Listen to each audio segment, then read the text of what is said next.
Je pense que les deux sont conciliables et qu'on peut faire de la RSE et rapporter de l'argent. Chez Carrefour, quand on lutte contre le gaspillage alimentaire, on le fait parce qu'on a des convictions. Quand on réduit la consommation d'énergie de nos magasins, là aussi, on paye moins. On s'est dit qu'on allait bénéficier de notre positionnement pour demander à nos 100 plus grands industriels, qui sont évidemment tous des grandes multinationales présentes dans toute une série de pays, d'avoir une trajectoire à 1,5 degré. On a beaucoup d'émissions de nos fournisseurs et on est toujours quelque part dans la chaîne de valeur de quelqu'un d'autre. Et on ne peut pas raisonner tout seul, il faut toujours raisonner en embarquant sa chaîne de valeur. Bonjour et bienvenue sur le podcast de LIF.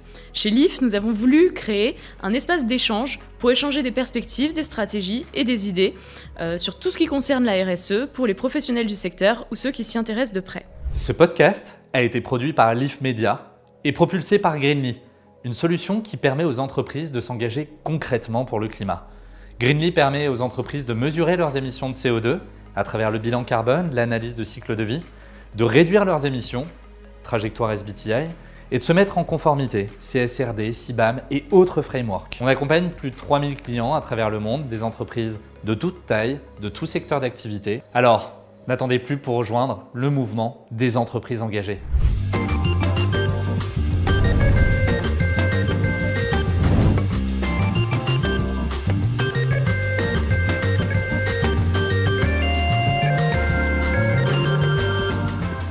Aujourd'hui, on va parler engagement, transformation et défis environnementaux, avec une femme qui a navigué entre le secteur public et privé, du Trésor à Veolia et aujourd'hui chez Carrefour. Nous accueillons Karine Kroos, qui est une voix qui compte aujourd'hui sur les sujets RSE. Bonjour Karine. Bonjour Laetitia. Alors Karine, vous êtes directrice exécutive de l'engagement chez Carrefour, membre du COMEX. Avant ça, vous êtes passée par le ministère de l'économie, la direction générale du Trésor, Veolia, et où vous avez dirigé pendant 5 ans Veolia Énergie France. Et aujourd'hui, vous êtes au cœur des sujets RSE d'un des plus grands groupes de distribution de France.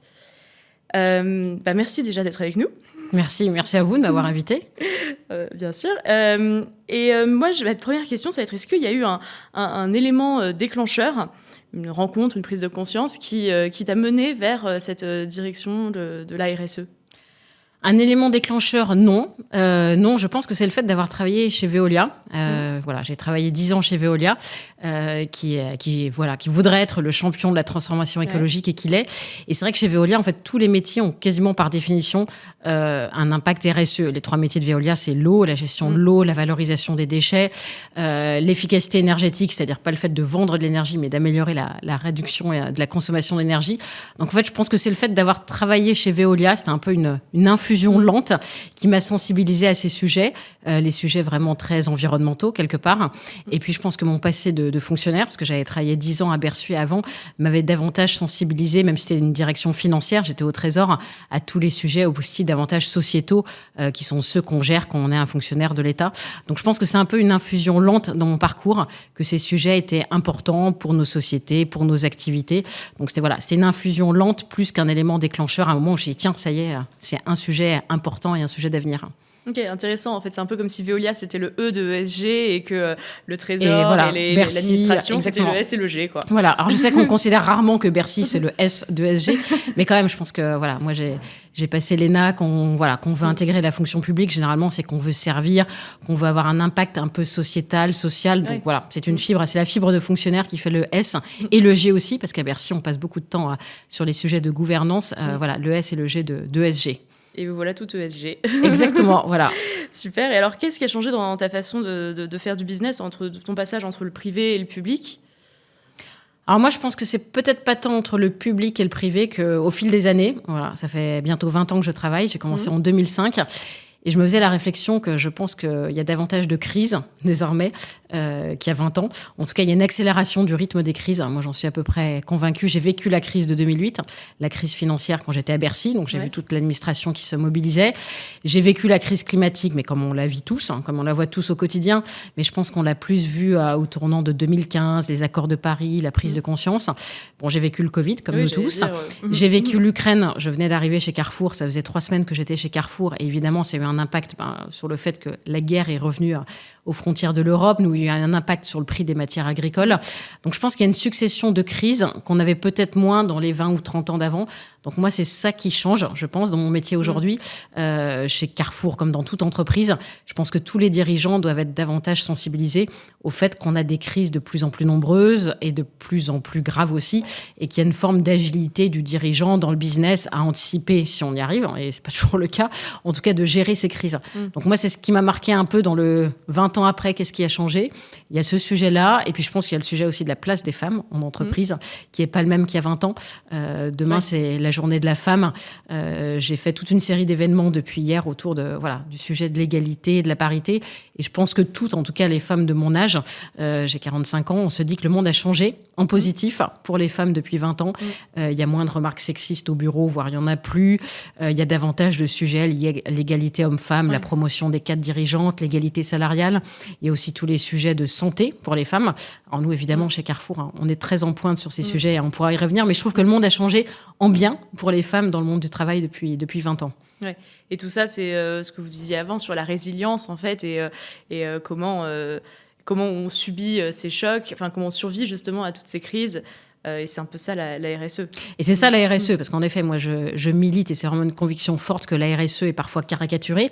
On pense que c'est la CSRD, que c'est remplir des questionnaires, que c'est faire du reporting extra-financier. Donc c'est ça, parce qu'évidemment, il faut mesurer, ses actions. Mais il n'y a pas que ça.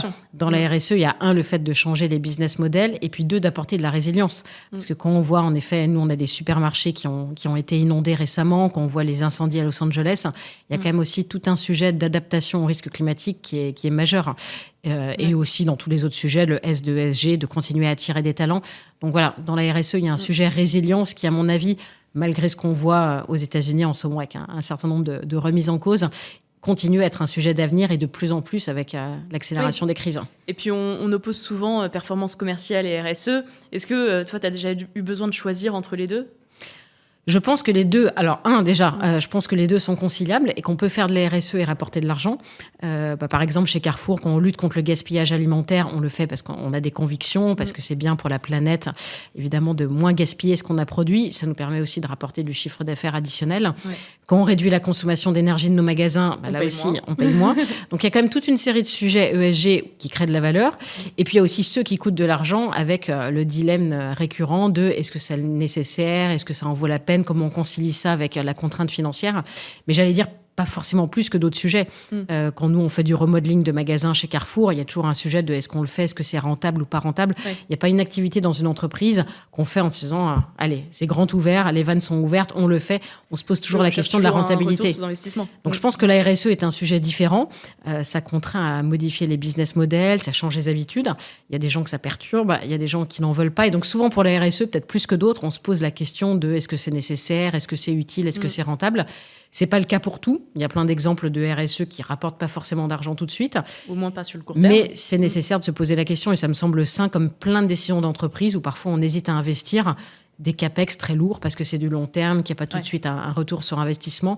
Donc je pense que c'est un sujet qui se pose dans plein de décisions d'entreprise. Alors moi j'ai une question sur toutes ces lignes de produits sans nitrite, sans lactose, etc. Vous avez un objectif à 1 milliard de chiffre d'affaires d'ici 2030 sur toutes ces gammes de produits. Est-ce que tu peux m'en dire plus ? Est-ce que ça répond à une demande du marché ou c'est quelque chose que vous avez voulu pousser aux consommateurs ? Dis-moi. C'est un peu des deux. Alors là aussi, c'est quelque chose de très business. Je vais faire une digression.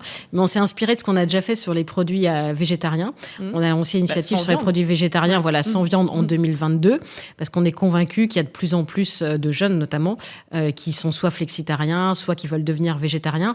Et si on a l'offre la plus large du marché chez Carrefour, on espère qu'ils viendront chez nous plutôt que chez nos concurrents. Et sur les produits sans, c'est la même réflexion. Donc dans les produits sans, on met le sans lactose, le sans gluten, le sans nitrite et le sans alcool. Donc, c'est 4 catégories où là aussi... vous ne mettez pas le sans viande dans la même catégorie ? On ne met pas le sans viande. Voilà, le sans viande est dans une autre catégorie. Et là, on se dit qu'il y a un énorme potentiel de marché. Carrefour, par exemple, est présent au Brésil.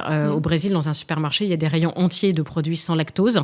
Vraiment entiers. Pourquoi le Brésil en particulier ? Alors, pourquoi ? Parce qu'il y a probablement plus de gens aussi en Amérique latine qui ont une forme d'intolérance au lactose. Donc, c'est beaucoup plus ancré dans les mœurs, dans les traditions. Mais on a une énorme demande en France, en Europe, à laquelle on ne répond pas parce qu'il n'y a pas tant de références que ça sur le sans lactose.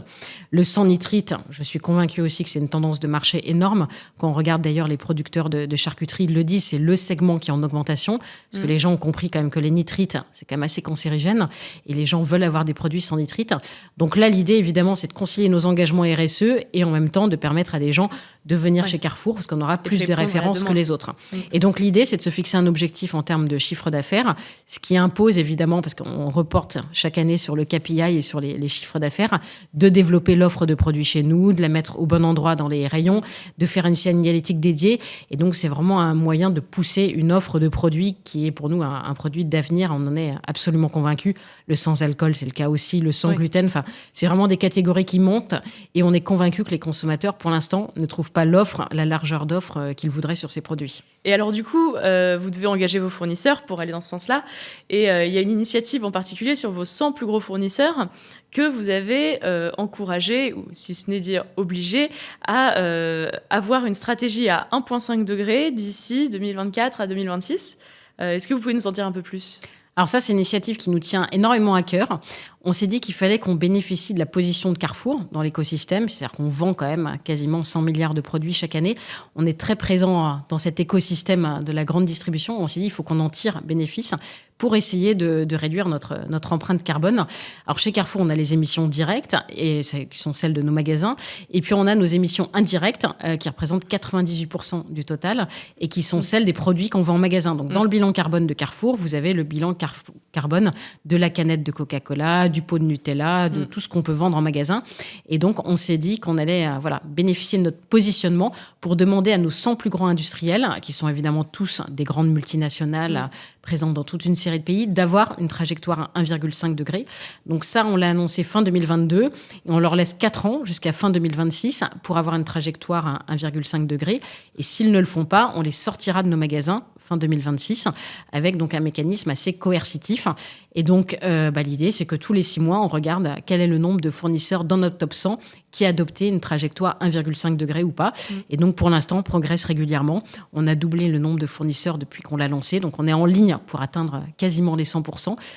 Mais ça, c'est un dispositif très, très fort. C'est d'embarquer tous ces grands industriels dont on sait qu'ils font plusieurs milliards de chiffres d'affaires et qu'ils ont les moyens humains et les moyens financiers d'avoir une trajectoire climat. Donc, c'est une initiative qui nous tient à cœur, mais qui, évidemment, pour les industriels, a été vécue par certains de manière un petit peu coercitive, parce qu'en effet, on leur demande d'avoir cette trajectoire climat, même si pour la grande majorité, en fait, ça ne les chamboule pas totalement parce qu'ils avaient en tête d'avoir une trajectoire climat. Certains l'avaient déjà, d'autres avaient déjà en tête d'avoir une trajectoire climat et on ne fait qu'accélérer quelque chose qu'ils allaient mettre en place. Mais nous, on se dit qu'on a fait œuvre utile. Si un grand industriel réduit ses émissions 3 ou 4 ans plus tôt, on a fait œuvre utile. Mais donc ça, c'est un dispositif qui nous tient beaucoup à cœur et qu'on suit de très très près, parce qu'il a beaucoup d'importance pour nous. Et alors là, on parlait de vos fournisseurs qui sont les 100 plus gros, donc des énormes multinationales comme Coca. Mais quid des plus petites PME ? Est-ce que vous avez des actions envers ce plus grand nombre de fournisseurs, mais qui en fait moins matures et pas forcément aussi habitués que Coca-Cola à avoir ce genre de requêtes ? Alors ça, on a une dichotomie très forte chez nous entre les grands groupes, où on parle d'égal à égal avec des gens qui font notre taille et dont on considère qu'ils ont les moyens d'avoir une trajectoire climat, et les PME où on sait que c'est absolument pas le cas. Et là, on change totalement de casquette, on essaye de les accompagner. Donc on a signé notamment un partenariat avec l'ADEME pour aider un certain nombre de fournisseurs PME, qui sont nos fournisseurs chez Carrefour, à avoir une trajectoire climat. Et c'est l'ADEME qui les accompagne, 1, dans le diagnostic et 2, dans le financement de la trajectoire climat. Et donc ça, on en fait à peu près 150 chaque année pour les accompagner, parce que là, en effet, l'enjeu n'est pas du tout le même, les moyens ne sont pas du tout les mêmes. Et là, c'est à nous, quelque part, de les aider d'une manière ou d'une autre. Voilà. Donc on a vraiment 2 logiques différentes. Ouais, c'est normal de ne pas les traiter pareil, ils n'ont pas du tout les mêmes ressources. Non, pas du tout les mêmes ressources. Et voilà. Et alors, à propos du scope 3 et des fournisseurs, on a une question de Lola de chez Greenly. Donc, on va la voir tout de suite en vidéo. Bonjour, donc moi je suis Lola, je suis consultante chez Greenly. J'ai notamment pour rôle d'accompagner mes clients pour réaliser leur bilan carbone et construire leur stratégie climat. J'ai notamment accompagné des clients dans l'industrie alimentaire à l'échelle internationale et donc un des challenges principaux pour ces clients-là, c'était la collecte de données précises, notamment pour le scope 3 dans une structure comme la leur. Et donc ma question est la suivante, c'est comment vous adressez ce défi de collecter des données précises dans une structure complexe comme la vôtre, étant donné que Carrefour est un groupe implanté à l'international. Merci. Alors ça, en effet, c'est une bonne question. C'est une question complexe de savoir comment on fait remonter notre empreinte Scope 3. Et donc ça, on l'a sous-traité en fait à un cabinet spécialisé. Il y a des cabinets spécialisés sur l'évaluation de l'empreinte carbone Scope 3. Donc ça, on a sous-traité, d'autant plus qu'après, nous, c'est audité par nos commissaires aux comptes. Donc on a sous-traité un cabinet spécialisé. Et on croit beaucoup aussi à l'apport de l'intelligence artificielle pour essayer d'automatiser tous ces calculs de Scope 3. Parce qu'il y a encore un certain nombre d'approximations. C'est-à-dire que dans notre Scope 3, un kilo de viande, on va le calculer parfois sans savoir, sans pouvoir mettre est-ce que c'est de la viande bio, pas bio. L'origine. Voilà, etc. l'origine. Donc on a quand même des calculs qui, pour l'instant, l'idée c'est d'avoir quand même un calcul à la grosse maille, de savoir où est-ce qu'on en est qu'on arrive à réduire l'intensité de nos émissions, Savoir où le se volume de concentrer nos aussi. émissions, savoir où est-ce qu'on en est, avoir un diagnostic. Donc ça, on l'a. Mais après, on est conscient que la finesse, il y a toujours quelque part un peu des partis pris et des approximations sur un certain nombre de données. Mais donc voilà, tout ça, on l'a sous-traité. Et ce qui pour moi est encore plus dur que la mesure carbone, c'est la mesure de la biodiversité. Ouais. Là-dessus, comment vous gérez ça? Comment vous arrivez à traquer vos progrès?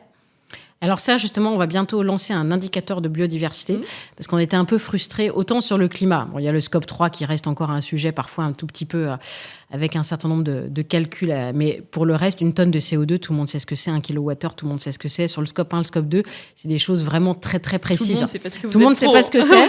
Mais en tout cas, il y a des manières de le calculer. Alors que sur la biodiversité, on était un peu frustrés qu'il n'y ait pas un indicateur unique. Ouais. Et donc ça, on fait beaucoup de choses. On a été sélectionnés. Alors c'est vraiment un sujet un peu expert, mais nous, ça nous a fait très plaisir, en tout cas aux équipes RSE, dans les 18 entreprises mondiales du SBTN, qui est l'équivalent du SBTI, mais sur la biodiversité.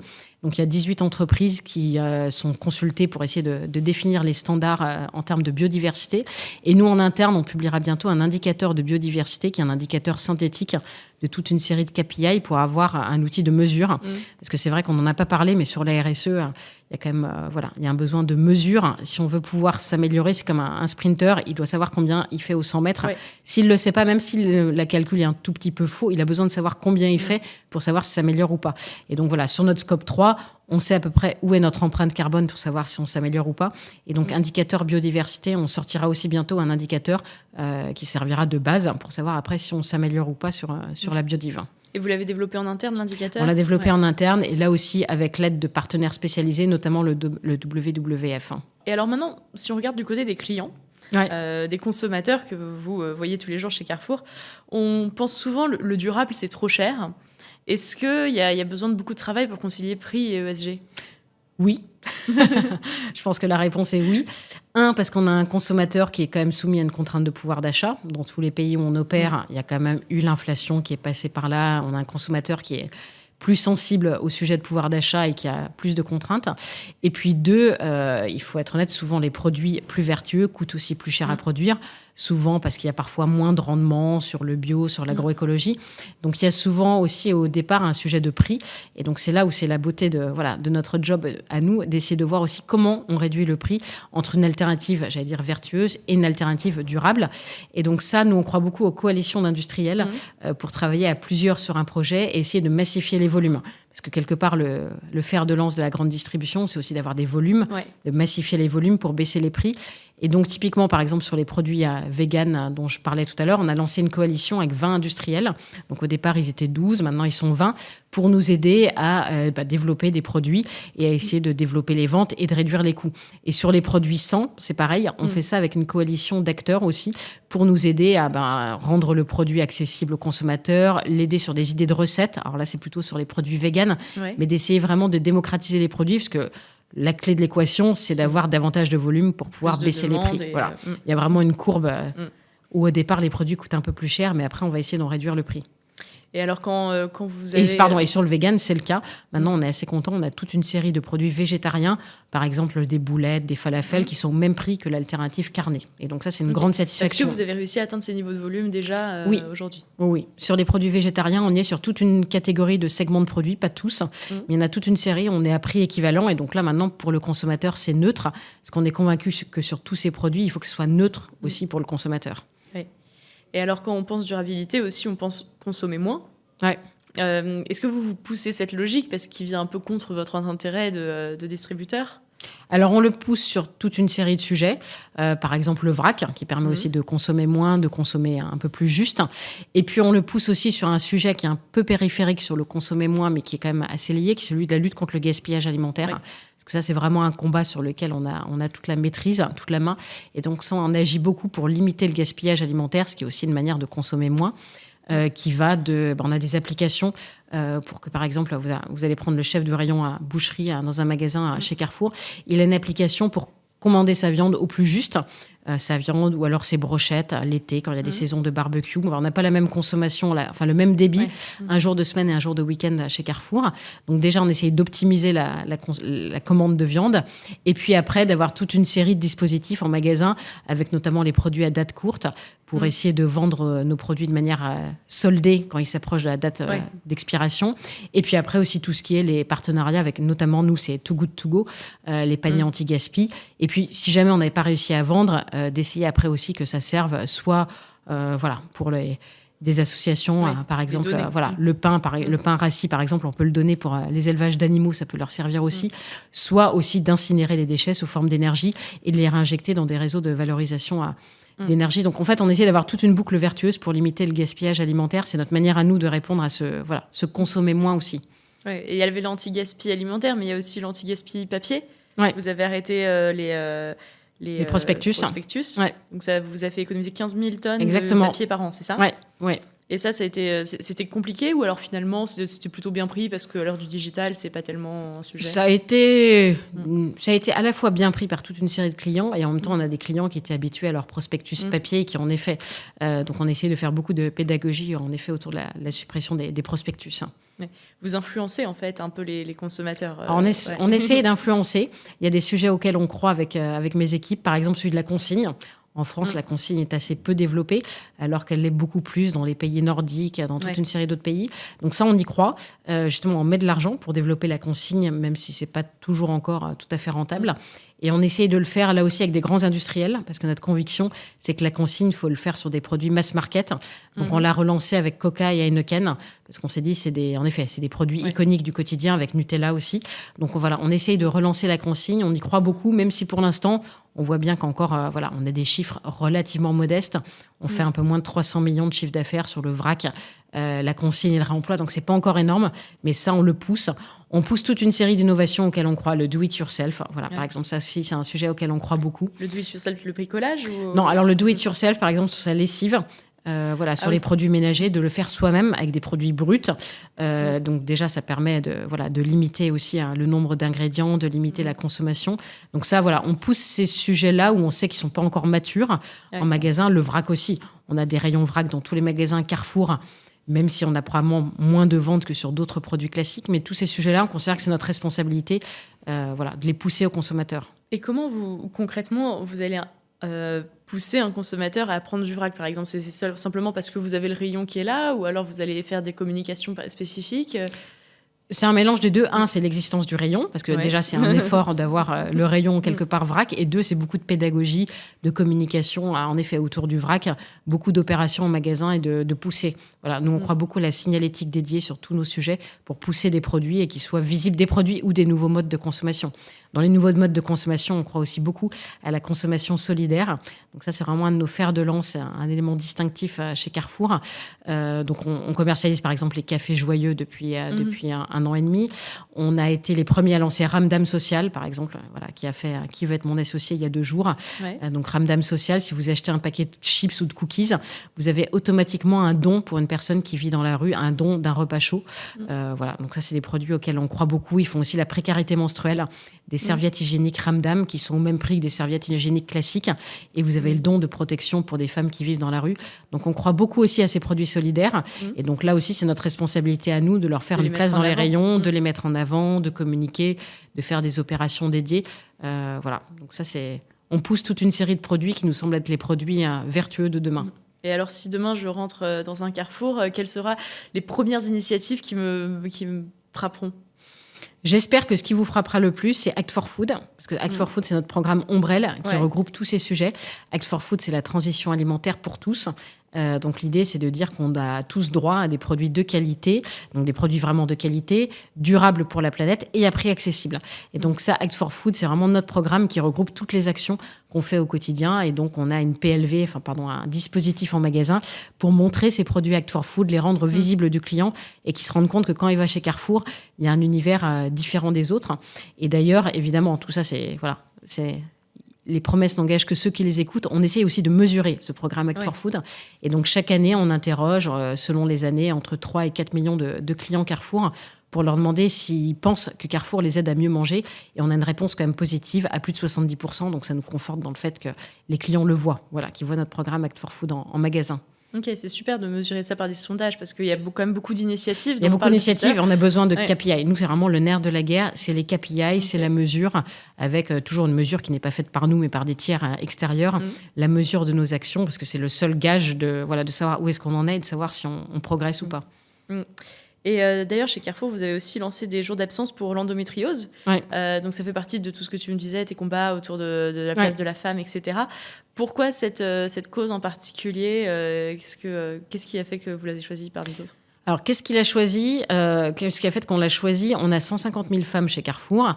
Et évidemment, comme toutes les grandes entreprises, on est très mobilisés sur le sujet de l'égalité professionnelle entre hommes et femmes. Je pense que c'est un sujet qui est bien avancé chez Carrefour. On a 44% de femmes qui sont managers, donc c'est quand même plutôt un score qui est positif. On a l'indice Rixan en France, par exemple, sur l'égalité de rémunération entre hommes et femmes, on a 97%. Donc on s'est dit, on a un peu de tick the box des sujets égalité professionnelle. On s'est dit, qu'est-ce qui serait vraiment une initiative marquante pour les 150 000 femmes de Carrefour ? Et on a interrogé autour de nous, on a fait beaucoup de panels, on a fait beaucoup de bottom-up. Et finalement, en fait, c'est une jeune femme dans mes équipes qui souffrait d'endométriose et qui m'a dit, ça serait vraiment révolutionnaire qu'il y ait quelque chose sur l'endométriose. Et elle était partie en déplacement en Espagne, où il y a une loi sur l'endométriose, il y a des congés endométriose. Et donc à partir de là, on a commencé à expertiser le sujet. Et donc on a annoncé, il y a 2 ans désormais, que pour toutes les femmes qui souffrent d'endométriose chez Carrefour, elles ont une journée d'absence en plus par mois. Donc ça fait quand même 12 jours par an, ce qui n'est pas rien dans le secteur de la grande distribution, pour rester chez elles le jour où elles ont où elles souffrent vraiment d'endométriose plus handicapante que les autres jours. Et donc ça a été très bien perçu en interne. Ça a été vraiment, on a eu énormément de messages, de félicitations, de gens qui étaient contents. Et maintenant, on a des femmes, évidemment, qui l'utilisent et qui en sont ravies. Pour nous, c'était un peu l'égalité réelle. Parce qu'en effet, c'est la journée internationale des droits de la femme demain. Il n'y a pas que l'égalité, évidemment, professionnelle, d'égalité de rémunération, de promotion de cadres dirigeantes. Il y a aussi ce sujet au quotidien qui fait que les femmes et les hommes ne sont pas les mêmes. Et hier, j'ai échangé avec Laurence Rossignol, qui est sénatrice, qui dirige la délégation aux droits des femmes du Sénat. Et en effet, je pense que c'est le sujet d'avenir, le fait que les hommes et les femmes ne sont pas égaux sur le sujet de la santé. Il y a eu le congé maternité, mais il y a encore toute une série d'autres sujets. Et quand on a annoncé nos 12 jours sur l'endométriose, on a aussi annoncé 3 jours pour les fausses couches et une journée dans les parcours de PMA, le jour d'implantation de l'embryon, où le droit actuel, c'est de retourner travailler, alors qu'une femme n'a pas envie de retourner travailler juste après. Donc ça, c'était un sujet qui nous tenait à cœur et qui a été bien reçu chez Carrefour, parce qu'il correspondait à une attente de nos salariés. Super. Et vous avez l'air super fière de cette initiative. C'est quoi l'initiative dont tu es la plus fière ? L'initiative dont je suis la plus fière, alors moi je pense que je suis très, très corporate, très KPI. Je pense que l'initiative la plus fière, parce qu'on a toute une série d'initiatives RSE, donc c'est compliqué de dire s'il y en a une plus qu'un autre. J'allais dire, c'est tout ce qui est mesure quelque part de la performance. Et donc récemment, Carrefour a été numéro 1 du CAC 40 ESG. On était devant toutes les autres entreprises du CAC 40 sur l'ESG. C'est des classements d'Euronext. Et ça m'a rendu fière. Ça nous a rendu fiers. Ça rend fière toute l'équipe. C'est pas le travail d'une personne plus que d'une autre. C'est pas l'endométriose plus que le scope 3. C'est un petit peu la compilation de toutes nos actions. Puis comme on est une boîte cotée, c'est important aussi d'avoir une reconnaissance extra-financière. Donc ça, c'est un sujet qui nous a rendu fiers dans l'équipe. Très fiers. Tout le monde a besoin de reconnaissance. Et c'est vrai que sur ce sujet, c'est beaucoup de batailles, beaucoup de communication, beaucoup de pédagogie. Donc avoir un peu une reconnaissance pour ça pour les équipes, c'est ça qui nous rend le plus fiers. Et nous, on est très fans. Tout ce qui est performance extra-financière, de ce que les agences de notation peuvent nous noter aussi, c'est un sujet qui est objectif de l'extérieur, les actions qu'on mène. Et alors, du coup, par rapport aux autres entreprises du CAC 40, vous n'êtes pas les seuls quand même à vous poser la question de l'ESG. Qu'est-ce qui fait que votre approche est particulière et qui fait que vous êtes premier aujourd'hui ? Je pense que nous, on a une approche très terrain. Donc ça, moi, c'est notamment avant tout grâce à mes équipes qui sont très terrain, qui passent leur journée en magasin, à essayer de voir ce qui concrètement vraiment répond à une demande de nos salariés, de nos magasins, de nos clients. Et ça, on y passe énormément de temps et on fait beaucoup de projets vraiment très concrets. Voilà, les produits 100 dont on parlait tout à l'heure, il y a à la fois un objectif corporate d'1 milliard de chiffre d'affaires, mais derrière, c'est des actions très concrètes en magasin. Et donc, je pense que c'est ça qui nous différencie. On passe beaucoup de temps sur des actions concrètes, visibles de nos clients et de nos collaborateurs. Ok. Et tu as un petit peu parlé justement de la collaboration entre industriels, mais est-ce que tu as l'impression qu'il y a un effet d'engouement et que le fait que vous soyez très engagés, ça encourage vos concurrents à l'être aussi et que tout le monde s'entraîne dans cette démarche un peu vertueuse ? Oui, alors je pense que moi, je suis arrivée en 2022 chez Carrefour. Donc, tout notre programme Act for Food, ce n'était pas moi, c'est Alexandre Bompard, naturellement, évidemment, qu'il avait lancé en 2018. Mais c'est un programme qui existe quand même dans l'entreprise depuis très longtemps. Et moi, j'ai été surprise de voir à quel point on avait parfois été copié sur ce programme et sur toute une série d'initiatives. C'est-à-dire qu'en 2018, quand Alexandre Bompard a lancé la transition alimentaire, c'était très moderne, très novateur, très innovant. Et maintenant, il y a beaucoup, en effet, de concurrents qui s'y mettent aussi. C'est-à-dire le sujet de l'alimentation durable est devenu un sujet. Donc oui, je pense qu'il y a pas mal de sujets qui sont repris par nos concurrents, qui sont parfois des sujets anecdotiques. Voilà, dans mes équipes, moi, j'ai un directeur RSE qui est exceptionnel, Bertrand Swiderski. Donc, il faut quand même que je lui rende hommage ici. Et qui a testé toute une série de choses, dont, par exemple, l'arrêt de la vente des fraises, des framboises en plein hiver. Il a testé ça il y a 4 ou 5 ans. Finalement, on est revenu en arrière parce qu'on s'est rendu compte que nos clients étaient assez mécontents, que c'était pas forcément la bonne manière de prendre en compte le sujet. Mais voilà, Intermarché le fait aujourd'hui, donc ça nous fait toujours sourire quand un concurrent reprend la même initiative quelques années après. Après, c'est le genre d'endroit où c'est plutôt positif si vous vous faites copier. Exactement. Donc nous, on est ravis. On est ravis. Et notre PDG aime bien le dire, quand on est copié, on est ravis d'être copié. Mais je pense qu'en effet, il y a des sujets qui deviennent plus des sujets mainstream. La transition alimentaire et l'alimentation durable, il n'y a plus aucun distributeur, retailer qui peut faire sans. Voilà, c'est plus possible de faire sans. Et ce qui est plutôt une bonne nouvelle pour nous tous. Voilà. Et ça, c'est le résultat d'un long chemin. Comment vous pensez que ça va évoluer d'ici 2030 ? À quoi ressemblera la grande distribution de demain ? Alors, d'ici 2030, je vais être assez pessimiste, j'allais dire, mais je ne vois pas de changement massif. C'est-à-dire que 2030, c'est dans 5 ans. Je pense qu'on a quand même aussi des vents contraires sur tous ces sujets qu'on voit arriver, notamment des États-Unis, etc. Donc, je pense que c'est dans 5 ans, à mon sens, c'est plutôt une forme de progression un peu linéaire. On aura accéléré, en effet, sur la vente de produits durables. On aura accéléré sur tous ces sujets. Mais je ne vois pas de révolution majeure à horizon 5 ans, qui pour moi reste un horizon de très très court terme. Je pense que s'il y a des évolutions, c'est plutôt à horizon 2040, 2050. Mais 2030, ça me semble quasiment être demain, où je pense qu'on aura à peu près la même... Oui, mais dans les habitudes des consommateurs, toutes ces choses que vous poussez, ça sera peut-être plus largement adopté. Exactement. Mais ça, c'est plutôt... Pour moi, je pense à l'échelle d'une génération, la génération qui arrive aujourd'hui, qui sera davantage aux manettes en 2040, 2050. Les vraies inflexions majeures, par exemple, on parlait de la consigne tout à l'heure. Je doute que la consigne soit un sujet massif en 2030. En revanche, en 2040, 2050, je suis sûre que nos enfants se demanderont comment on avait pu faire pour faire sans la consigne. Donc, je pense que c'est quand même... moi j'ai un discours très positif sur la RSE. On peut se demander s'il n'y a pas un côté tout va bien. Mais je pense que la RSE, malgré tout, c'est un sujet qui prend du temps et que les vraies lames de fond arriveront. La consigne, le sans emballage, tous ces sujets de sans substances controversées, de bio, d'agroécologie. C'est pas dans 5 ans qu'ils seront encore massifs. Mais si dans 15 ans ou 20 ans, ils le sont, je pense qu'on aura gagné la partie, ça sera le cas. Donc, il ne faut pas lâcher les efforts, mais il ne faut pas attendre des résultats tout de suite. Il ne faut pas attendre des résultats massifs tout de suite, parce qu'on a aussi toute une partie de la population qui n'est pas encore totalement convaincue des bienfaits, et ce qui est tout à fait normal. Et nous, d'ailleurs, notre vocation, c'est pas d'être militant. On est une entreprise engagée, on s'engage, on propose ça à nos clients qui le veulent, mais on voit bien qu'il y a aussi toute une série de clients qui continuent d'acheter de la viande rouge, de la charcuterie avec nitrite, parce que ça coûte moins cher, qui continuent d'acheter ces produits, et nous, on est tout à fait ravis de leur proposer. C'est pour ça que les grandes mutations, je pense, c'est quand même plutôt à l'échelle d'une génération ou un peu plus. Alors, on a une question d'un de nos abonnés qui va vous poser directement sur la vidéo. Bonjour Karine, c'est Nicolas. J'avais une petite question à vous poser. Ce sont souvent les grandes entreprises qui sont considérées responsables du dérèglement climatique. Je voulais savoir si dans ce contexte, Carrefour avait une responsabilité particulière. Et si oui, quelles mesures avez-vous mis en place pour y répondre ?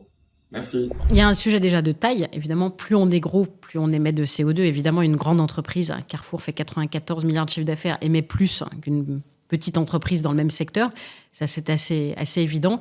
Il y a aussi le sujet que nous, notre Scope 3 nous impose de comptabiliser les émissions des produits qu'on vend en magasin. Donc, par définition, ça nous fait évidemment beaucoup de millions de tonnes de CO2. Cela étant, c'est tout notre programme Act for Food. On est extrêmement mobilisé sur le climat depuis assez longtemps. Et on a toute une série de plans d'action.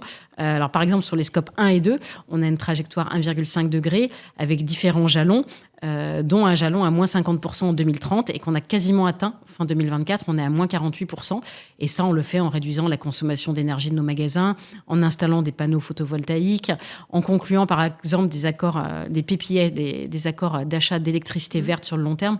Donc, on fait toute une série de choses. Donc, évidemment, on est gros Carrefour, donc on a un bilan carbone assez important parce que, voilà, par définition, il y a beaucoup de tonnes de CO2. On est extrêmement investi. Donc, non, moi, je ne suis pas en adéquation avec ce discours qui est que les grandes entreprises sont les grands émetteurs de CO2. On l'est par la taille, mais on déploie aussi beaucoup d'actions autour de la réduction de nos émissions de CO2. Alors, quelques petites questions rapides pour finir l'entretien qu'on a l'habitude de faire. La première, c'est sur vos convictions. Qu'est-ce que vous dites à ceux qui ne veulent pas jouer le jeu de la RSE ? Alors, je suis désolée, je vais faire un truc un peu techno. Je leur dis qu'on est toujours le scope 3 de quelqu'un d'autre. Donc, voilà, ça ne parle qu'à quelqu'un, en effet, qui est déjà sensible à la RSE, donc j'ai peut-être pas la bonne réponse. Mais moi, je suis convaincue qu'on est toujours le scope 3 de quelqu'un d'autre. En fait, c'est une expression qu'on aime bien utiliser chez Carrefour. Donc nous, en effet, dans notre scope 3, on a beaucoup d'émissions de nos fournisseurs et on est toujours quelque part dans la chaîne de valeur de quelqu'un d'autre. Et on ne peut pas raisonner tout seul. Il faut toujours raisonner en embarquant sa chaîne de valeur.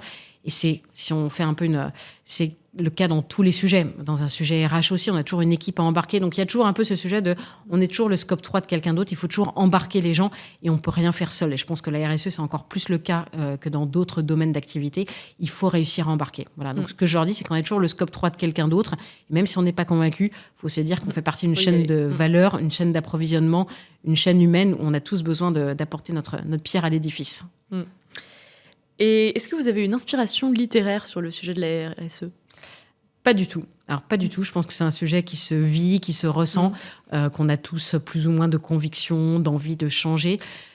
Je pense que, voilà, non, un livre, c'est peut-être un peu trop. Enfin, en tout cas, moi, j'ai jamais trouvé le livre. Voilà, je suis désolée pour tous ceux qui ont écrit, qui m'a vraiment fait changer d'avis ou fait bouger sur le sujet.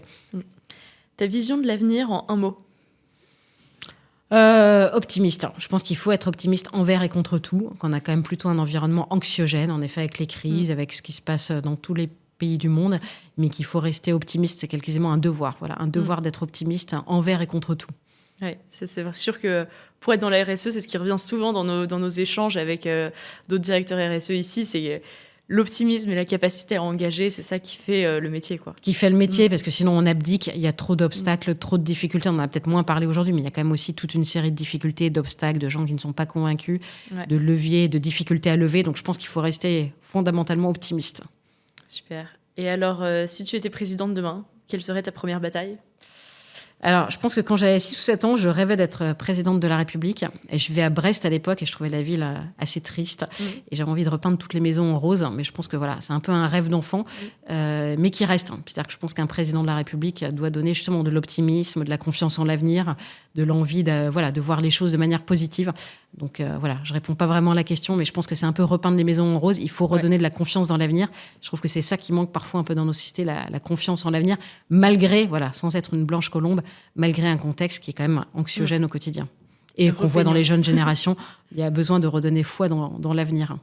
Super. Merci beaucoup, Karine, pour ce moment passé ensemble et toutes ces super initiatives que vous menez chez Carrefour en tant que groupe. C'est hyper inspirant à voir et voir comment aussi les générations vont changer avec toutes ces innovations et comment on peut aller avec optimisme vers un monde un peu plus vert. Merci beaucoup à toi, c'était très, très intéressant, merci. Quant à moi, je vous retrouve très bientôt pour le prochain épisode de LIF. N'hésitez pas à vous abonner pour recevoir notre newsletter et retrouver tous les prochains épisodes. Et si vous avez besoin d'accompagnement pour vous engager dans une stratégie climat, n'hésitez pas à booker une démo sur greenly.earth.